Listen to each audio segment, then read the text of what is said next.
அக்கா, என்னாச்சு நின்னுட்டே இருக்கீங்க? உட்காருங்க. ரோஹிதரே, நீங்க அங்க உட்காருங்க. சரிங்கம்மா.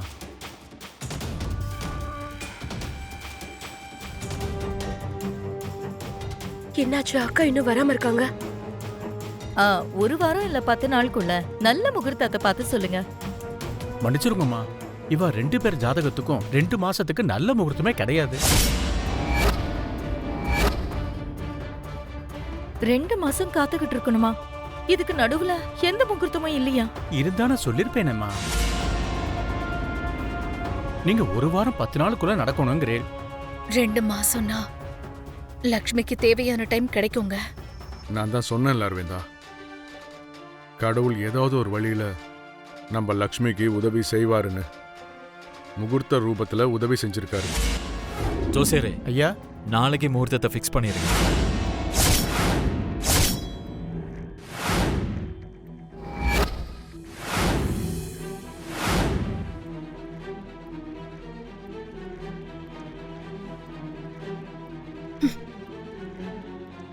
நாளைக்கே நீ கல்யாணம் பண்ண போறியா? எதுக்கு நீ இவ்ளோ அவசரப்படுற? முகூர்த்த விஷயத்துல எப்பவும் அவசரப்படக்கூடாது மித்ரா. ஐயா, ஒரே நாள்ல செய்யறதா அதுல பிரச்சனையே தவிர நாளைக்கு முகூர்த்தத்துல எந்த ஒரு பிரச்சனையும் இல்ல. இவ 2 பேர் ஜாதகத்துக்கும் அந்த முகூர்த்தம் ரொம்ப பிரமாதமா இருக்கு.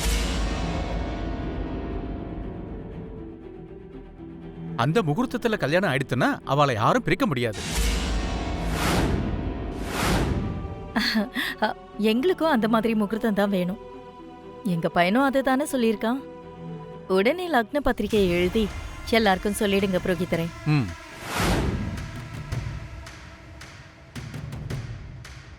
லக்ன பத்திரிகை படிக்கிறேன், கவனமா கேளுங்க. எல்லாம் வல்ல இறைவன் திருவருளால் நிகழும் மங்களகரமான. இதெல்லாம் யார் கேட்டாங்க புரோகிதரே?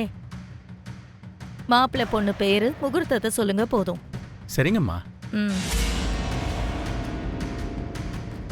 மாப்பிள்ளை திரு மித்ரானந்தனுக்கும் சௌபாகியவதி திருநிறை செல்வி மனிஷாவிற்கும் நாளைக்கு காலையில 10லிருந்து 10:10க்குள்ள மிதுன லக்னத்துல கல்யாணம் நடக்க போகுது.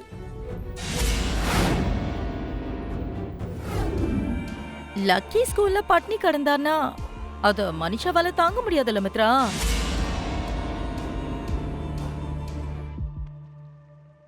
மித்ரா, அங்க ஒரு இன்ட்ரெஸ்டிங்கான டாபிக் நடந்துச்சு.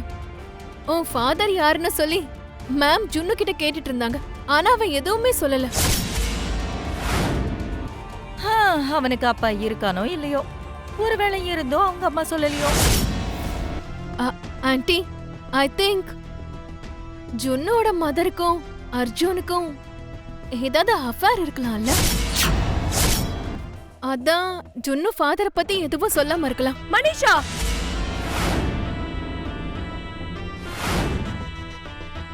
என்ன ஜானு, நான் யாரையோ சொன்னா உனக்கு ஏன் கோவம் வருது? நமக்கு தெரியாத விஷயங்களை பத்தி இப்படி தப்பு தப்பா பேசுறது மேனர்ஸே கிடையாது மனிஷா. இதுல அவ தப்பா என்னடா சொல்லிட்டா? ஜுன்னுவும் அவங்க அம்மாவும் அர்ஜுனோட வீட்ல தானே இருக்காங்க. ஒரே வீட்ல இருக்கிறதால அவங்களுக்குள்ள அஃபேர் இருக்குன்னு சொல்லிடுவீங்களா? இனியாவது ஒழுக்கமா பேசுறதுக்கு கத்துக்கோங்க. அடுத்தவங்களுக்கு நம்ம மரியாதை கொடுத்தாதான் நமக்கு மரியாதை கிடைக்கும் மனிஷா.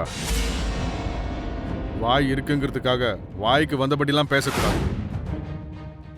இப்ப என்னாச்சு மாமா? எல்லாரும் எதுக்கு ஒன்னா சேர்ந்து அந்த ஜுன்னுவோட அம்மாவுக்கு சப்போர்ட் பண்ணி பேசுறீங்க? என்ன காரணம்? அவனுடைய அப்பா யாருன்னு தெரிஞ்சா சொல்லிடுங்க.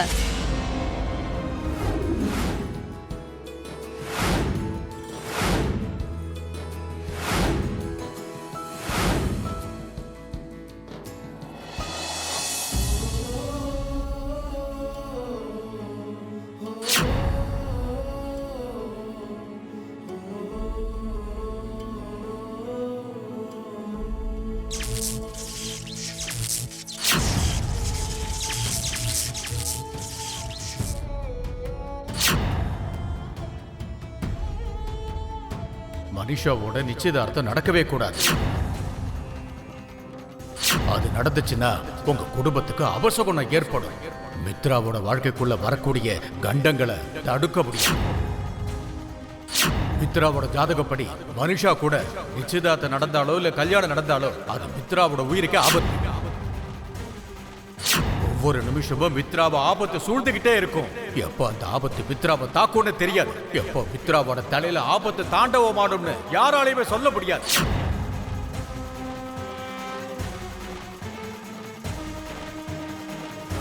லக்ஷ்மியோட வாழ்க்கையே கேள்விக்குறியா ஆக போகுதுங்க. லக்ஷ்மியை நினைச்சு வேதனைப்படுறோம், ஆனா அவ 1000 மடங்கு நம்மளை விட வேதனைப்படுறா அரவிந்தா. சின்ன எறும்புக்கு கூட துரோகமே நினைக்காத அந்த பொண்ணுக்கு அந்த ஆண்டவன் கண்டிப்பா கெடுதல் செய்ய மாட்டான். அப்ப இப்ப நடக்கிறதெல்லாம் என்னங்க? இதுதானா லக்ஷ்மிக்கு ஆண்டவன் பண்ற நல்லது?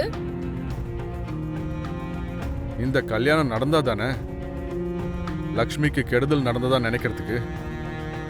இந்த கல்யாணம் மட்டும் நடந்தா கடவுளே இல்லைன்னு நான் நினைப்பேன். கடவுள் இருக்கார் அரவிந்தா. எப்போ என்ன செய்யணும்னு அவருக்கு நல்லா தெரியும். லக்ஷ்மிக்கு கெடுதல் செய்ய மாட்டாரு. அப்படி நினைச்சுதான் இந்த கல்யாணத்துக்கு நீங்களும் நானும் ரெடியா இருக்கோம். மித்ராவை கஷ்டப்படுத்த கூடாதுங்கிற எண்ணத்துல இந்த கல்யாணத்துல நம்ம இருக்கோம். ஆனா இந்த கல்யாணம் நடக்க கூடாதுங்க. இந்த கல்யாணம் நின்னு போயிடணுங்க.